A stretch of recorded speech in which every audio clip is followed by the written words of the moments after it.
Hi అండి, అందరికీ నమస్తే. Welcome to cook with విజా. ఈరోజు వీడియోలో బాదం పాలు ఇంట్లోనే ఏ విధంగా తయారు చేసుకోవాలో చూపించబోతున్నాను. అలాగే ఈ ప్రీమిక్స్తోనే మనం కుల్ఫీ కూడా చేసుకోవచ్చు. చాలా టేస్టీగా, చాలా క్రీమీగా ఉంటుంది. మరి లేట్ చేయకుండా ఈ బాదం ప్రీమిక్స్ని ఏ విధంగా తయారు చేయాలో చూపిస్తాను, వచ్చేయండి. ఫస్ట్ స్టవ్ మీద వెడల్పుగా దలసరిగా ఉండే ప్యాన్ పెట్టుకోవాలి. ప్యాన్ కొద్దిగా హీట్ అయిన తర్వాత 1 కప్పు వరకు బాదంని తీసుకొని దోరగా మీడియం ఫ్లేమ్లో వేయించుకోవాలి.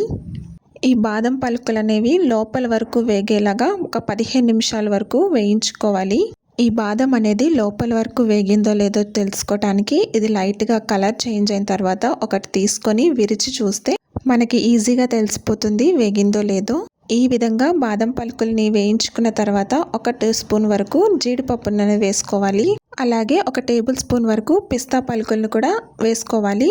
వీటిని కూడా 2-3 నిమిషాల పాటు వేయించుకోవాలి. బాదం ఆల్రెడీ వేడిగా ఉంటుంది కాబట్టి ఎక్కువసేపు వేయించిన అవసరం లేదు, త్వరగానే వేగిపోతాయి. ఇలా ఒక 2 నిమిషాల వరకు ఫ్రై చేసుకున్న తర్వాత ఇందులో 4 నుంచి 5 వరకు యాలకులు వేసుకొని ఒక 2-3 నిమిషాలు వేయించుకొని స్టవ్ ఆఫ్ చేసేసి దీన్ని పూర్తిగా చల్లారనివ్వాలి. ఈ విధంగా వేయించుకున్న వాటిలో కొన్ని బాదము, కొన్ని పిస్తా, కొన్ని జీడిపప్పు తీసుకొని పక్కన పెట్టుకోండి. ఇలా పక్కకు తీసుకున్న తర్వాత ఈ బాదం అనేది పూర్తిగా చల్లారేలోపు ఒక మిక్సీ జార్ తీసుకొని 1 కప్పు బాదంకి ఇక్కడ నేను 1 కప్పు పటిక పొడి అనేది తీసుకున్నాను. అలాగే 4-5 వరకు యాలకులు కూడా వేసుకోవాలి. మీరు కావాలంటే పంచదారని కానీ బెల్లంని కూడా యూస్ చేయొచ్చు. అలాగే 1 చిటికెడు వరకు పసుపుని తీసుకున్నాను. ఇప్పుడు వీటన్నిటినీ కూడా ఫైన్ పౌడర్ లాగా గ్రైండ్ చేసుకోవాలి. చూడండి, ఇక్కడ చూపిస్తున్నాను. ఈ విధంగా మెత్తగా గ్రైండ్ చేసుకోవాలి. ఇలా ఫైన్గా గ్రైండ్ చేసి పెట్టుకున్న తర్వాత ఇందాక ఫ్రై చేసుకున్న బాదంని మొత్తం ఇందులో వేసేసుకోవాలి. ఈ విధంగా అంతా వేసుకున్న తర్వాత మధ్య మధ్యలో ఆపుకుంటూ గ్రైండ్ చేసుకోవాలి.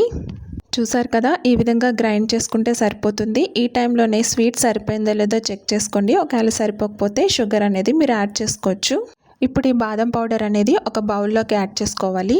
ఇప్పుడు ఇందులోకి పక్కకు తీసి పెట్టుకున్నాం కదా ఇందాక బాదము, అవి సన్నగా చాప్ చేసుకొని ఇందులో వేసేసుకోవాలి.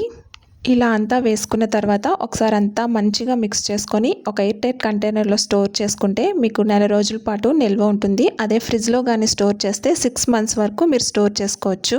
ఇప్పుడు ఈ ప్రీమిక్స్తో బాదం పాలుని ఏ విధంగా తయారు చేసుకోవాలో పర్ఫెక్ట్గా చూపిస్తాను. ఈ టేస్ట్ అనేది మనం బయట తాగిన బాదం పాలులాగే ఉంటుంది, సేమ్.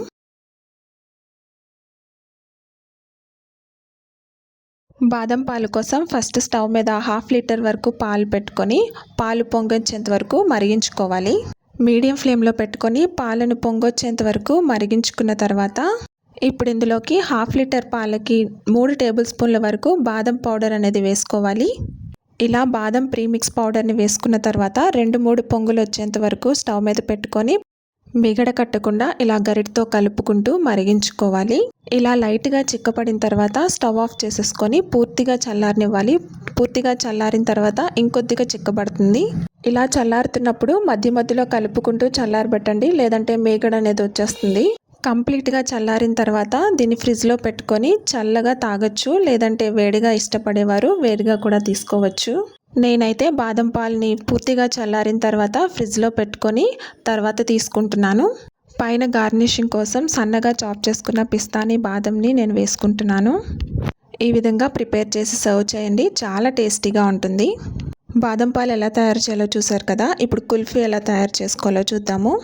స్టవ్ పైన ప్యాన్ పెట్టుకొని 1 కప్పు వరకు పాలను వేసుకోవాలి. ఇలా కలుపుతూ మరిగించుకోవాలి, లేదంటే మేగడ కట్టేస్తుంది. ఈ పాలు మరిగేలోపు ఒక చిన్న బౌల్లోని కస్టర్డ్ పౌడర్ అనేది 1 స్పూన్ వరకు వేసుకోవాలి. ఒకవేళ మీ దగ్గర కస్టర్డ్ పౌడర్ లేకపోతే కార్న్ఫ్లోర్ అయినా కూడా వేసుకోవచ్చు. ఇప్పుడు ఇందులోకి 2 టేబుల్ స్పూన్ల వరకు బాదం ప్రీమిక్స్ పౌడర్ అనేది యాడ్ చేసుకోవాలి. ఇలా యాడ్ చేసుకున్న తర్వాత 2 టేబుల్ స్పూన్ల వరకు పచ్చి పాలను కానీ మరగబెట్టిన పాలను కానీ వేసుకొని అంతా ఒకసారి ఉండలు లేకుండా బాగా కలిసే విధంగా కలుపుకోవాలి. ఈ విధంగా బాగా కలుపుకొని పక్కన పెట్టుకోండి. ఈలోపు పాలు కూడా మరిగిపోయి ఉంటాయి, చూసేద్దాము. ఈ పాలు మరుగుతున్న టైంలోనే యాలకుల పొడి అనేది వేసుకోవాలి. ఇలా వేసుకున్న తర్వాత ఒక 5 నిమిషాల పాటు బాగా మరిగించుకోవాలి. ఒక 2-3 పొంగులు వచ్చేంత వరకు మరిగించుకోవాలి.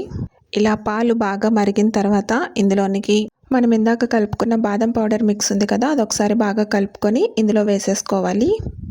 ఇలా వేసుకొని వెంటనే కలుపుకోవాలి, లేదంటే ఒక్కొక్కసారి ఉండలు కట్టే ఛాన్స్ ఉంటుంది. ఈ విధంగా అంతా ఒకసారి బాగా కలుపుకున్న తర్వాత మరొక 5 నిమిషాల పాటు దీన్ని మరిగించుకోవాలి.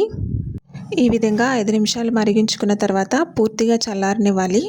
చల్లారిన తర్వాత ఇంకొద్దిగా చిక్కబడుతుంది. ఇప్పుడు దీన్ని మీ దగ్గర కుల్ఫీ మౌల్డ్స్ ఉంటే ఇలా కుల్ఫీ మౌల్డ్స్లో వేసుకోండి. లేదంటే చిన్న చిన్న గ్లాసులు ఉంటాయి కదా ప్రతి ఒక్కరింట్లో, అలా గ్లాస్లో కూడా వేసుకొని ఫ్రిడ్జ్లో పెట్టుకుంటే కుల్ఫీ అనేది రెడీ అయిపోతుంది.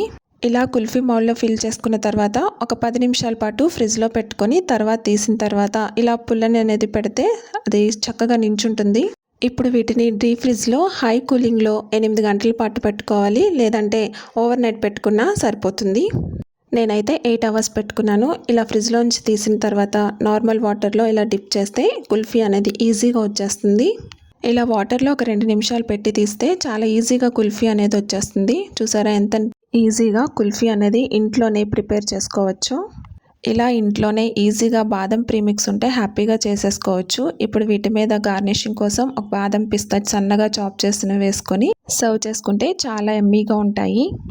చూసారు కదా బాదం ప్రీమిక్స్తో బాదం పాలు, బాదం కుల్ఫీ ఏ విధంగా తయారు చేసుకోవాలో. మరి ఇంకెందుకు ఆలస్యం, మీరు కూడా ఒకసారి ట్రై చేసి ఎలా వచ్చిందో కమెంట్ రూపంలో తెలియచేయండి. అలాగే ఈ వీడియో కనుక మీకు నచ్చినట్లయితే మీ ఫ్రెండ్స్ అండ్ రిలేటివ్స్కి షేర్ చేసి నా ఛానల్ని సబ్స్క్రైబ్ చేసుకోమని చెప్పండి. Thank you for watching.